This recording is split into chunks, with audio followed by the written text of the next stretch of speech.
What's up, summoners? King Blair here. Today we're going to be talking about the current banner heroes, Aria, who's a new Covenant banner hero that's coming out, Ludwig, who is set to get a buff in just 2 weeks, and last but definitely not least, Hand Guy, Mediator Kawerik, and we're going to be talking whether or not you should pull on these banners. So if you like the video, make sure you like, subscribe, and Discord server, link in the description, all that good stuff. But without further ado, let's get right into it because we do have quite a lot. So as far as how the video will roll out is first we'll actually talk about what's coming next because that usually plays a role, especially right now, into deciding if you want to pull for these banner heroes. Then we'll do a summary of the heroes, kind of talk about them, what they do, what I expect from them. And then last but definitely not least, we'll go to each hero and look at their kits, their stats, how you're able to build them, and how would you be using them so you get a better idea for your own heroes. But yeah, let's just jump right in. So first, what is coming? I feel like a lot of people don't know the dates on the Arise update, but essentially we are going to be getting two things. One, a custom Mystic banner, which we made a whole video talking about all the speculations for it, although we still need confirmation for it for when it's coming. And the other one is going to be the triple banner. So let me just break this down for you real quick. So first, the group custom summon banner. We've had this before in the past. This will be a video when it gets closer to the date. So probably next week, this will be a video. So expect that video on the custom group summon banner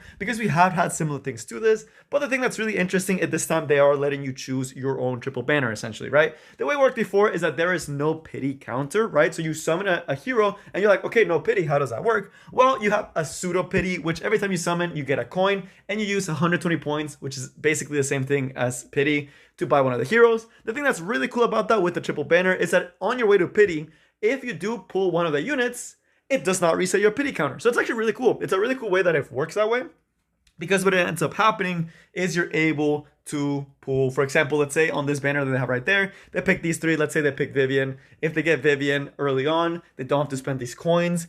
They can just use the coins on the Steam, right? So that part is really cool. And that basically means that on your way to pity, you got 2 units. This is amazing. And it's going to be a huge update because you can select basically almost every hero that's been released, with the exception of most likely Emilia, because I don't believe Emilia has gotten a rerun. Rimuru, Bram, I don't think these heroes are going to be on there, most likely, but things like Landy, things like DN will be on there, right? So again, we'll talk more in depth about this later, but just know that it's coming. And for newer players, early game players, mid game players, this is the big reason why I didn't say you should 100% pull all the GG collab units, although Dizzy and Viking are really good in their own respect and are limited. It's because this is coming in the 21st, right? So that's going to be in just 2 short weeks. You get the chance to pick the 3 units that you love, that you've always wanted, and you get to get all 3 in one banner, which is amazing, and it's great. And you get their artifacts as well, which is just really, really amazing. On the other hand, we also have it for the Moonlight. Will likely work very similar, where you have to actually work all your way up to pity. Again, we need more confirmation on this, but you get to pick 2 times. What this means is essentially that, again, if you pull a hero that you wanted, you can switch the shop and buy the unit with those coins. It kind of mentions there that it's available twice in duration. So most likely, if you do pull on your way to pity, you pull one of the units, and you're still pulling for the coins, you might be able to use it on the hero. And usually these coins do go away, so it's kind of more of a spender event, unless you have a lot saved up. And kind of looking at the schedule, that's when the custom Mystic summon. So that's going to be the triple banner. You're going to be able to get that triple banner right here. It starts on the 28th. That is going to be on this one, my bad. In the custom group summon, it starts the 21st, right? So for the triple banner, it's going to start on the 21st. That is just 2 short weeks away, right? It is very, very close. Very, very, very, very close. And the 28th is where you get that custom Mystic, which we made the whole video about, talking about all the heroes you could get, ranking the heroes, and all of that good stuff. But that one will start on the 28th, and you should be able to get Mediator and all these other units, Blood Moon Haze. They should also be on this custom Pity banner. But again, you will have to start Pity from 0. So now you may be wondering, what about Mediator, right? So now let's actually start looking at the heroes and whether or not you should pull for them. I know that was a very long introduction. I know I just flew by it. Just essentially know that we're getting a lot of banners, right? And you need to start saving unless you really want to pull for a certain unit, right? So now let's actually talk about it. So first, on the Mystic banner side, summarizing a Mediator Kawerik. Mediator Kawerik, arguably one of the best units in the game. He's amazing for Arena. He's amazing for RTA. He's amazing for Guild Wars. He's amazing even in some PvE content because at the end of the day, he's a bulky unit that cleanses, provides support, and CR pushes your team up. Very, very high utility hero. Pretty much useful almost everywhere, except of course you can't really use them in Wyvern, although I'm sure there's someone out there that's used them for just that. But again, really, really, really, really incredible unit, right? This unit, amazing. But then you get the idea of the custom Mystic banner, right? So should you pull for him now, or should you pull for him on the custom Mystic Pity banner? Well, that is going to depend on you. So it depends. If you're 200 away from Pity right here, there's really no point for you to try to summon for him here, mainly just because if you're this far away from Pity, you could be saving up to try to get another hero that you may really want, or get him, and then if you get lucky, then you can use those coins for something else, or the other option is to try to go for him here, right? It's kind of a hard decision for people that are really far from Pity. It honestly doesn't really matter. At the end of the day, it just lets you higher chance to actually pull on the custom Mystic banner than on here, because you'll actually be able to save for a longer time. Now, if you still want to try on this one, it's also not the worst choice, because this means you're working towards Pity for a new ML hero such as Moonlight Vivian. So if you're someone that really wants Mediator Kawerik and you're this far from Pity, probably wait until the custom Mystic banner, because it does run for 3 months, right? Which it's a little tight for actually getting the Mystic summons, but you do get longer time to actually save for Mediator Kawerik, right? Versus trying to go for it now, getting unlucky and failing, right? So you do kind of get to build on it. On the other hand, if you have enough, right? If you're at Pity, it's not a bad idea to get him now and then get whatever ML you want from the selector, right? That's probably the best place to be, because if you're really close to Pity and you can just quickly Pity him, and then you can go for whatever you want on the custom Mystic banner, assuming again you're going to be able to get enough in those 4 months. That's a big caveat, because we don't know if we're going to keep those coins or not, right? Or if it's going to be a 200 Pity, because it's not doable for all free-to-play players to actually build from Pity from zero, right? Even if you're giving 4 months, right? So it's something we'll have to wait a little bit more, but again, for the most part, if it is something you can't get during that duration, then pulling for him here is probably still better, because again, we have no idea how the Moonlight Pity is going to work for that custom Mystic banner. It's going to be a mess. It's going to be interesting. We'll have to talk about it again, most likely. But it's going to be it. I know it's a very long discussion on Mediator Kawerik and whether or not to pull for him. Again, if you're close to Pity on Mystic, not a bad idea, because it lets you pick another unit from the custom Mystic banner. On the other hand, if you're far away, it depends. Do you want to start working towards ML Vivian, or do you want more time to actually get Mediator Kawerik? That's kind of what it breaks down into.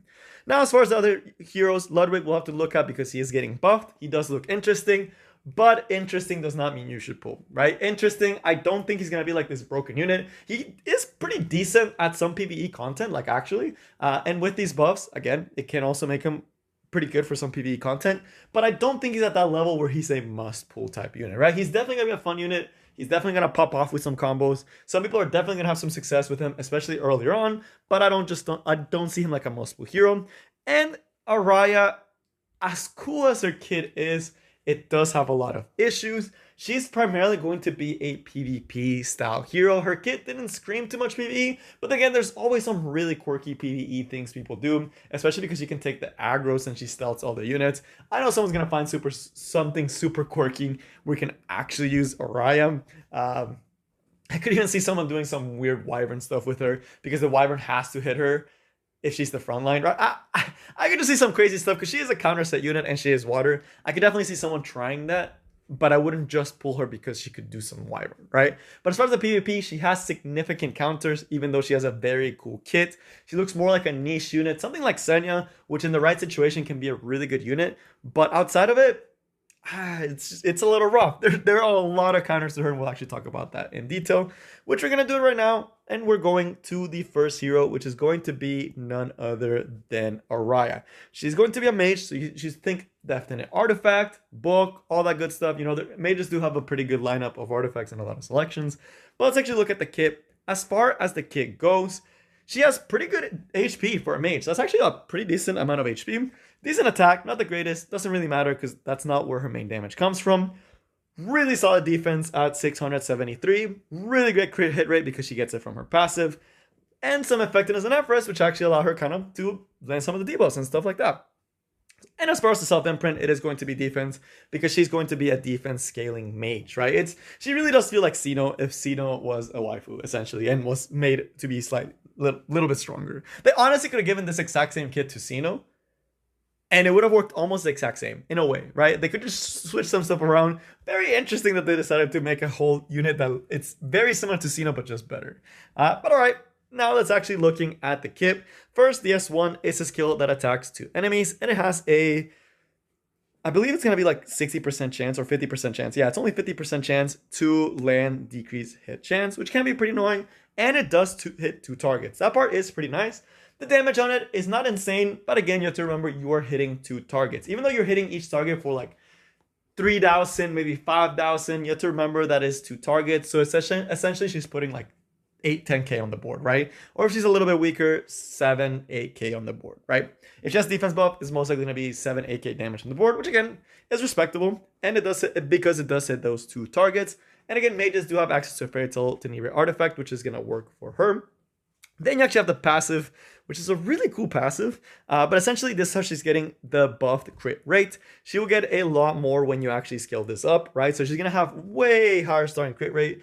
I believe it's going to be like 40% or 30% starting crit rate. So she's going to start with 45% crit rate. Yeah, it's 40%. It's an extra 10%. So that puts you at 30% crit rate. So you start with 45% crit rate, very, very high crit rate. It does help her stats. It will help her do a little bit more damage, be a little bit bulkier, and do all that good stuff. But the other thing is going to be the other part of the skill. Is as your health decreases, your crit hit damage does increase up to 50%, which will allow you to do more damage, and you are going to be getting targeted. Also, when your focus is full, you take it all, do an AoE attack that strips 2 buffs, and pushes the enemy back by 30%. And again, it does pretty good damage. It's nothing insane, right? I think when I put in the damage calculator for like a 2k defense, 3k attack, 300c damage against like a bruiser unit, it was doing like 6k AoE. But that is because it's going to be an attack that hits all enemies. It is stripping, it is pushing back. It's doing a lot of support stuff. And then, of course, we get to the S3, which gives her increased defense, again, increasing her damage. And the big one is going to be that counter-attacking stance, because she does attack with the skill that hits 2 enemies, right? So you can start seeing the potential damage that she could actually do, because she does get that counterattack. She gets that increased defense, so she's counterattacking when they hit her. She's getting that defense, and to force the opponent to hit you, it gives all your allies barrier and stealth. So it forces the opponent to have to hit her on. It just forces the opponent to have to hit her, right? So you're going to be triggering those counterattacks. You're going to be doing damage. Again, 8k about 8 times, right? Because they have to hit you 8 times unless they have ways to break the barriers or strip the barriers or control her or kill her, right? And we'll talk about those weaknesses in a second. But again, pretty cool, right? It's a really cool kit. Essentially, she functions kind of as a support damage bulky mage, right? She's over here, you know, setting up this increased defense for herself, her counterattack, shielding your allies, putting them in stealth, forcing your opponent to attack to her, and then slowly poking them down with this skill that hits 2 enemies, right? So she's poking them down every time, doing like 3-4k damage. If she's on a Fairy Tale Tenebria artifact, you can start seeing where this damage could really start getting pretty scary, because every time she does this, boop, that's 1,500 on 2 targets, right? So now her damage is looking more like 10k damage on the board, right?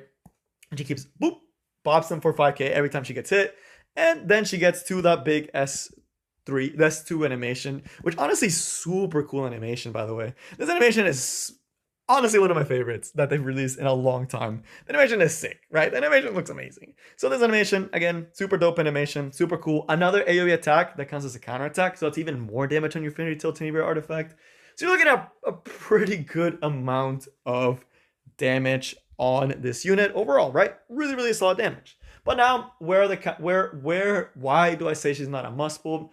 So this unit right now has a lot of counters on the meta, mainly being Rimuru, AOM, and basically any cleave unit out there that can sit unbuffable, such as Pera, right? Or any cleave, because she has to sit up and take turn 1. Why do I say that? Well, the big thing is that this skill does not cleanse, right? You would have to bring a cleanser in order to actually be able to use it, right? So if you don't bring a cleanser, you're not going to be getting that S3. If they have a Rimuru, well, now their whole team has counter-attack buff and defense buff. So Rimuru really just destroys this unit, like absolutely wrecks this unit. AOL wrecks this unit because you can't set up. Even if she's high FRES, right? Even if she's able to get that counter debuff, if you are not able to cleanse, the rest of your team has been able to be buffed, which means you can't buff them up with this skill. Again, Pera, very, very popular right now. Pera sets up that S2. You're not in a great position. It's Sealerless provokes, right? So it's one of those things that you're going to have to build her with pretty high FRES, decent damage, decent speed, right? And even then, she still has a lot of counter. So overall, is she fun? Can she function for you? Absolutely. I think she's going to be very similar to Senya. If you guys don't know, Senya is actually a very strong unit when used right and used in the right situations, right? Actually a very solid unit. I think Aria or Aria, I'm not too sure how to say it. It's going to be very similar to that, where if there's a lot of single target damage dealers and they don't have that many strips, no Rimuru, right? And they can't burst her down. She can be pretty scary, which is why lifesteal build could be pretty interesting for her because you get to heal off of the S1 and make sure you're not dying as quickly, or a speed buff to make sure you're getting those buffs up right after your team combo goes. Could be really interesting with the cleave, because if a cleave goes and she sets up this S3 and they have to try to counteract you, could be super interesting, right? There's a lot of potential there for a lot of cheese and a lot of really cool team compositions.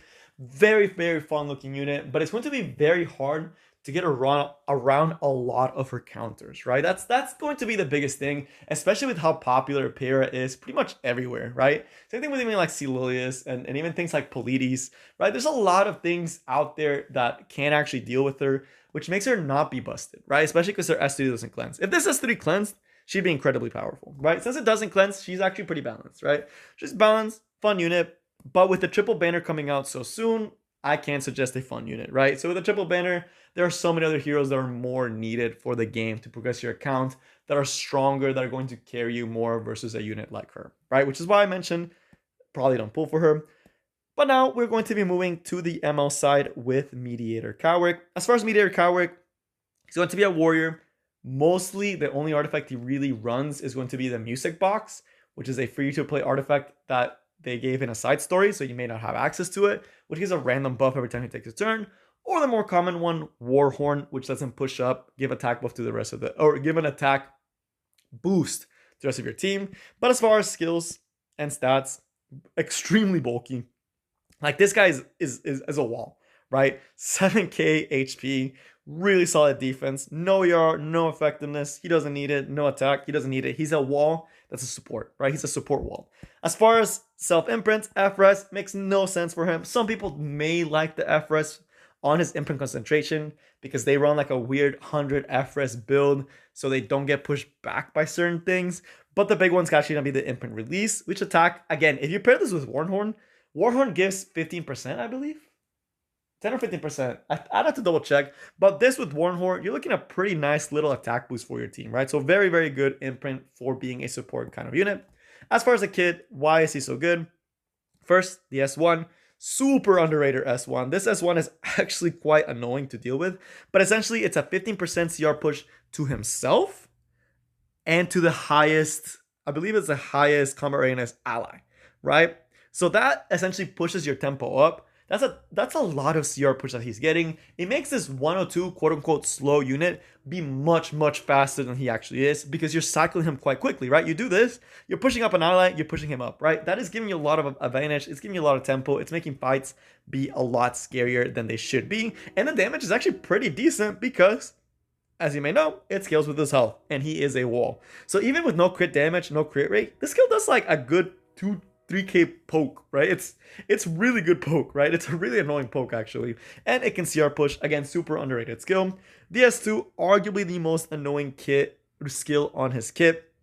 It's a single target strip that breaks attack, neuters a ton of DPSs, makes a lot of DPSs not as good. You can use this on Rimuru, you can use this on a lot of different heroes, but you strip them of their immunity, strip them of their 2 buffs, and apply that decreased attack, and then on top of that, you get a nice little fat barrier based on your health. And again, he has a massive health bar, right? And the damage, again, based on his health, letting him do quite a lot of good damage. And on top of all that, it's a 3-turn cooldown, so you're getting this barrier quite often. By the time your opponent kind of breaks it, you're almost there to get your next barrier. A lot of people will actually open with this S2, with Mediator Kawerik, set up that attack break, set up that barrier, and then they'll use their S3. And the S3 is the reason why he's such a good unit. Restores quote-unquote balance, even though he's like a busted unit. And he essentially cleanses all debuffs from all allies and gives them attack buff and immunity for 2 turns. And gets a 50% CR push, which again lets him cycle with this S1, and with the S2 having such a low cooldown, you really do cycle that S2 really fast, right? Because if you open S2, you do S3, you're already at 50%, you do an S1 that gives you 15%, and next time your S2's already up, right? So it cycles extremely fast. And on top of all this, you might be thinking, okay, attack buff immunity, that's not that crazy, right? That's like whatever, right? Can I just control him? No, you can't really control him at all, because at the start of the turn, if this skill is not on cooldown, he reduces debuff duration by 1 turn, and then it's just able to come in and cleanse the whole team. it really does suck, right? And it's a measly 4-turn cooldown, so you get to do this S3, do the S2, do the S1 for two more turns, and your S3 is pretty much already back up, right? He cycles extremely fast. It is annoying how fast this unit can actually cycle, right? But again, very broken skill. Essentially makes control teams not really work, right? You can still quote unquote control him. Kawerik, the other not Emo Kawerik, can actually control him, because if you increase the cooldown, he can't do his big S3, he can't cleanse the debuffs. Actually a pretty good counter towards him. Judge Kisa, again, if you're able to get her. There's some units that can stun for 2 turns, but they're not really viable. Things like Wanda, things like Broman, but because he can't be controlled, because he cleanses all debuffs, because he attack buffs and immunity, he's one of the premier counters to control. And as many of you guys know, Peira is pretty much everywhere. AOL is pretty much everywhere, right? He just counters all these units. Even Conquer Lilias, right? You take off that attack buff and that provoke, it is very hard for them to try to deal with that unit. So overall, one of the best PvP units, such high support, such great buffs, can't be controlled, just a monster of a unit. But that is going to be it for our boy Mediator Kawerik. As far as him, we talked about it earlier, absolutely pull. This unit is bonkers. Whether you wait until the custom Mystic banner to try to get your luck and have more time to build up towards him, or if you do it now and if you don't get, you build up towards pity, that is going to be your choice. I can't tell you which one's better. I don't know enough to actually tell you. If you can't get it, it's probably going to be wasted. So again, it depends on your resources. How much do you have? Can you get him from the custom banner? Can you get lucky, right? Or do you want to start actively working towards pity for a new unit like ML Vivian? Maybe you have the MLs you want. You don't really care about the custom banner and you care more about the units in the future. Not a bad idea to actually pull in his current Mystic banner. And last, but definitely not least, we have Ludwig, which we're going to be kind of going pretty fast on, but it's going to be a mage with one of the highest attacks, right? He has one of the highest attack stats in the game, abysmal HP, very common guns amongst mages, really solid defense, no help on crit rate on here, and pretty decent speed at 112. And as far as the exclusive equipment, even more attack, and this is going to be changing this first one, the increased effect chance to do more damage. The other one is going to be the decreased defense on water. This is one of the reasons he's actually used in Water Expedition is because of this one. And of course, the Cleave one, where you just get a raw S3 damage boost, which is getting buffed, right? So that's going to be really cool. So as far as his kit, I won't be able to show it on there. I will actually be showing it on here because he is getting adjusted. So first is going to be that S2. So Moonlight Blow is his S2. It decreases buff duration by 1 turn and gives you a 100% chance to stun, right? So that's pretty annoying, right? That's a nice little stun. His base speed is not abysmal, and you do get invincibility afterwards. So I could see some opener Ludwig, some really cool cheese. If it is stun, you get a CR push of 50%, which again is really interesting because you can almost do a pseudo type aggro cleave with them, where you do the S2, you stun a target, you push yourself up, and then you kind of just like are getting ready for your big S3 that penetrates defense. So that part, really cool. And like actually a really cool skill. And the S3, it's going to be an all damage skill. When he has invincibility, he penetrates defense by an extra amount. They buffed the damage, but they took away the soul burn, right? But they just buffed the damage. So overall, it's probably going to do a little bit less damage. I would hope that it's the same amount of damage.